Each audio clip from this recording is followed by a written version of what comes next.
হজ অত্যন্ত গুরুত্বপূর্ণ একটি ইবাদত।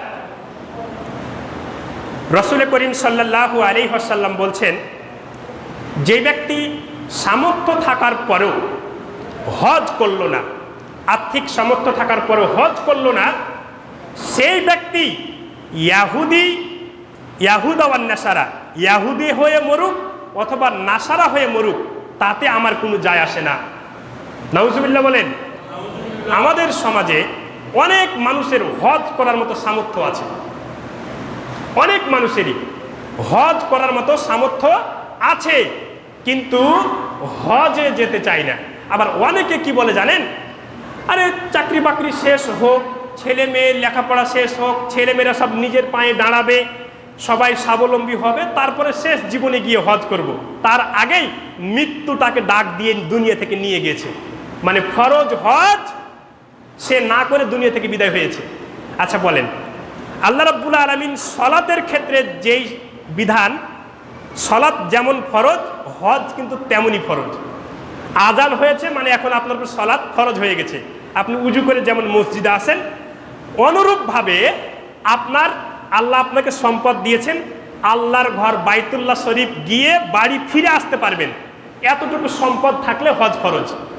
এতটুকু সম্পদ থাকলে হজ আপনার উপরে ফরজ হয়ে গিয়েছে।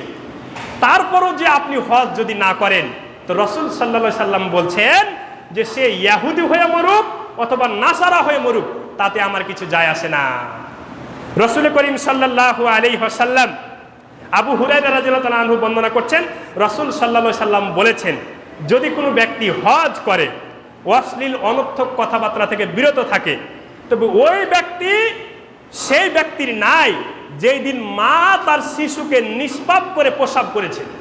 মানে একজন মানুষ হজ করার পরে অনুরূপ হয়ে যায়, যেভাবে একটা শিশু তার মায়ের গর্ভ থেকে দুনিয়াতে আপনার প্রসাব করলে, দুনিয়াতে যখন ভূমিষ্ঠ হয়, তখন যেমন তার আমলনামায় কোনো পাপ রাশি থাকে না, একজন মানুষ হজ করলে অনুরূপভাবে নিষ্পাপ হয়ে যায়। বলেন সুবহানাল্লাহ।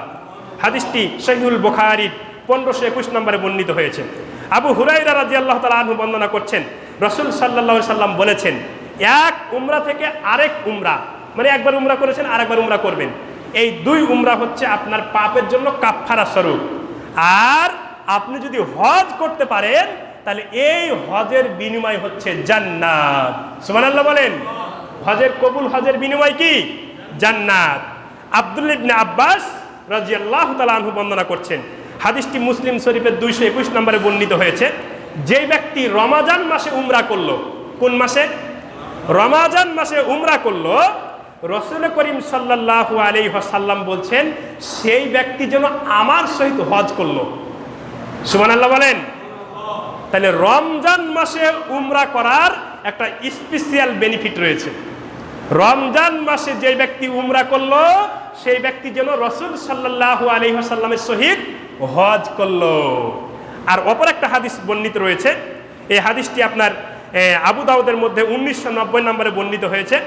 রাসূল সাল্লাল্লাহু আলাইহি সাল্লাম বলছেন, রমাজান মাসে যদি কেউ উমরা করে, রমাজান মাসে যদি কেউ উমরা করে, সেই ব্যক্তি হজের সমান সওয়াব আদায় করলো। সুবহানাল্লাহ বলেন। দুইটি হাদিসের সনদ সহি, দুইটি হাদিসেরই সনদ সহি। তাহলে রমজান মাসে হজ করলে না উমরা করলে হজের নেকি পাওয়া যায়, আর রমজান মাসে উমরা করলে রাসূল সাল্লাল্লাহু আলাইহি ওয়াসাল্লামের সাথে হজ করার নেকি পাওয়া যায়। সুবহানাল্লাহ। এই হাদিসটি মিশকাতের 2509 নম্বরে বর্ণিত হয়েছে, আবার নাসাই শরীফের 2110 নম্বরে বর্ণিত হয়েছে। আব্দুল্লাহ ইবনে মাসউদ রাদিয়াল্লাহু তাআলা আনহু বর্ণনা করছেন, রাসূল করিম সাল্লাল্লাহু আলাইহি ওয়াসাল্লাম বলেছেন, যদি কোনো মানুষ হজ এবং উমরা করে, যদি কোনো মানুষ হজ এবং উমরা করে, তো আল্লাহ রাব্বুল আলামিন তার দুইটা জিনিস দূর করে দেন। কয়টা? দুইটা। এক, দারিদ্রতা দূর করে দেন। দুই, তার গুনাহ দূর করে দেন, মানে গুনাহ মাফ করে দেন। আমাদের দেশের মানুষরা বলে, এত টাকা দিয়ে হজ করব, তো পরবর্তীতে হজ করে এসে খাবো কি? ছেলের মেয়ে পুত্র সন্তানরা খাবে কি? আর আব্দুল্লাহ ইবনে মাসউদ রাদিয়াল্লাহু তাআলা আনহু বর্ণনা করছেন, রাসূল সাল্লাল্লাহু আলাইহি সাল্লাম বলেছেন, যদি কোনো মানুষ হজ এবং উমরা করে, তবে আল্লাহ রাব্বুল আলামিন তার দুইটা জিনিস দূর করে দিবেন। এক, তার দারিদ্রতা দূর করে দিবেন, দারিদ্রতা তাকে স্পর্শ করতে পারবে না। 2, তার পাপ রাশি দূর করে দিবেন, মানে পাপ মোচন করে দিবেন। আর আরেকটা কাজ করবেন, কিভাবে পাপটা মোচন করবেন এটাও হাদিসের শেষ অংশে বর্ণিত হয়েছে, যে কামারের হাফরের আগুনে যেমন লোহার স্বর্ণের গহিনাগাঠির মরিচা দূর করে দেয়, কামার আপনারা যারা ওই যে বর্ম তৈরি করে, লোহা তৈরি করে, লোহার বিভিন্ন জিনিসপত্র তৈরি করে, এদেরকে আপনারা কি বলেন? কর্ম, মানে কামার। কামারের একটা হাফর আছে না, হাফর, আগুন জ্বলে, এই হাফর যেমন লোহার মরিচিকা দূর করে দেয়, স্বর্ণের রৌপ্যের মরিচিকা দূর করে দেয়, হজ এবং উমরা যদি মানুষ করে তাহলে হজ উমরার কারণে মানুষের অন্তরের মরিচিকা দূর হয়ে যায়। সুবহানাল্লাহ বলেন। এই হাদিসটি আপনার নাসাই শরীফের 2630 নম্বরে বর্ণিত হয়েছে। রাসূল করিম সাল্লাল্লাহু আলাইহি ওয়াসাল্লাম বর্ণনা করছেন, আবু হুরায়রা রাদিয়াল্লাহু তাআলা আনহু বর্ণনা করছেন, আল্লাহর নবী সাল্লাল্লাহু আলাইহি ওয়াসাল্লাম আমাকে একদিন বললেন, আবু হুরায়রা, আল্লাহর মেহমান 3 জন। কয়জন বলেন তো আল্লাহর মেহমান? 3 জন ব্যক্তি হচ্ছে আল্লাহর মেহমান। এটা কিন্তু ছোটখাটো কোনো কথা নয়, আল্লাহর মেহমান হতে পারে এটা কিন্তু ছোটখাটো কোনো বিষয় নয়। এবার আপনারা শুনেন, 3 প্রকার ব্যক্তিকে আল্লাহ বলছেন এরা আমার মেহমান। এরা কারা একটু দেখেন তো আপনারা হতে পারছেন কিনা। 1, যে সকল লোকেরা হজ করতে এসেছে এরা আল্লাহর মেহমান। কারা বলেন তো? হজ অথবা উমরা করতে এসেছে এরা হচ্ছে আল্লাহর মেহমান। 2, যারা যুদ্ধের ময়দানে গিয়ে গাজী হয়ে ফিরে আসে, যারা যুদ্ধের ময়দানে গাজী হয়ে ঘরে ফিরে আসে। 3, যারা উমরা করতে গিয়ে ঘরে ফিরে আসে, মানে উমরা কমপ্লিট করে ঘরে ফিরে আসে। এই 3 প্রকার ব্যক্তি আল্লাহর মেহমান। এই হাদিসটি নাসাই শরীফের 2625 নম্বরে বর্ণিত হয়েছে। আবু হুরায়রা বর্ণনা করছেন যে 3 প্রকার ব্যক্তি আল্লাহর মেহমান। 1, যারা হজ করেছে। 2, যারা যুদ্ধের ময়দান থেকে বিজয়ী হয়ে গাজী হয়ে ফিরে এসেছে। 3, যারা উমরা করেছে। রাসূল করিম সাল্লাল্লাহু আলাইহি ওয়াসাল্লাম বলেন যে হজ করতে গিয়ে যারা তোয়াফ করে, আল্লাহর ঘর বাইতুল্লাহ তোয়াফ করে, এই হাদিসটি বর্ণিত হয়েছে আয়েশা সিদ্দিকা রাদিয়াল্লাহু তাআলা আনহা থেকে। তিনি বলছেন যে মানুষ যখন তোয়াফ করার জন্য পা উঠায় এবং পা নামায়, মানে ওই যে বৃত্তাকারে প্রদক্ষিণ করে, তখন আয়েশা সিদ্দিকা রাদিয়াল্লাহু তাআলা আনহা বর্ণনা করছেন যে রাসূল সাল্লাল্লাহু আলাইহি ওয়াসাল্লাম বলেছেন যতবার পা উঠাবে এবং যতবার পা নামাবে প্রত্যেকবার তার আমলনামায় একটা করে নেকি লেখা হয় এবং একটা করে পাপ রাশি মিটিয়ে দেওয়া হয়। সুবহানাল্লাহ বলবেন না? এই তওয়াফ, আল্লাহর ঘর বাইতুল্লাহ তওয়াফ, যেটাকে তওয়াফে জিয়ারা বলা হয়, তওয়াফে জিয়ারা, আপনি এই তওয়াফে জিয়ারা যখন করবেন তখন আপনার প্রত্যেকবার পা উঠা নামাতে একটা করে নেকি লেখা হয় এবং একটা করে পাপ মোচন করে দেওয়া হয়। এবার আমি এক নজরে হজ 2 মিনিট সময় আমি আপনাদের কাছে চেয়ে নিচ্ছি, হজ কিভাবে করতে হয় এটা কি বলবো এক নজরে। প্রথমে আপনার হজ 5 দিনে 5 জায়গায় 9টা কাজ করাকে হজ বলে। প্রথমে আপনার হজ শুরু হবে কোথা থেকে? মিনা থেকে। মিনা থেকে আপনি সকাল বেলায় আপনি চলে যাবেন আরাফায়, আর আরাফাটা হচ্ছে মূল হজ। আরাফার মাঠে সূর্য অস্ত থেকে, সূর্য উদয় থেকে সূর্য অস্ত পর্যন্ত অবস্থান করা হচ্ছে মূল হজ। এবার সূর্য যখন অস্ত যাবে তখন আরাফা থেকে চলে আসবেন মুজদালিফায়। কোথায় আসবেন? মুজদালিফায়। মুজদালিফায় রাত্রে অবস্থান করবেন। এখানে রাত্রে অবস্থান করার পরে আপনি এবার চলে যাবেন কোথায়? পাথর নিক্ষেপে, কঙ্কর নিক্ষেপে।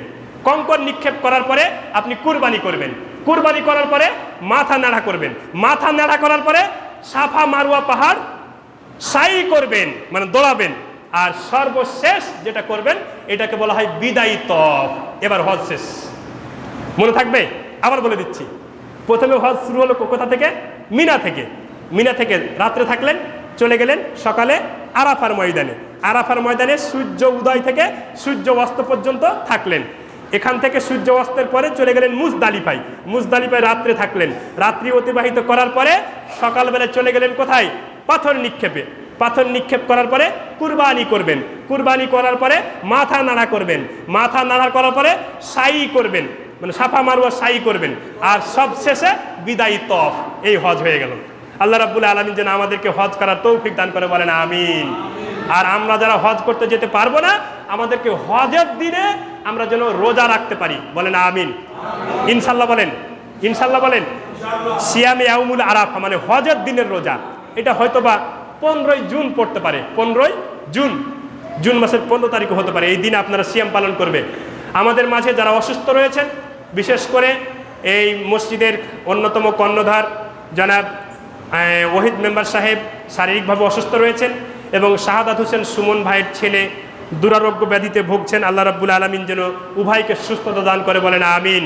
এছাড়াও যারা অনেকে অসুস্থ রয়েছেন, দোয়া চেয়েছেন, আল্লাহ রাব্বুল আলামিন সবাইকে যেন ফি কুল্লে হায়াতে শিফা দান করে, বলেন আমিন।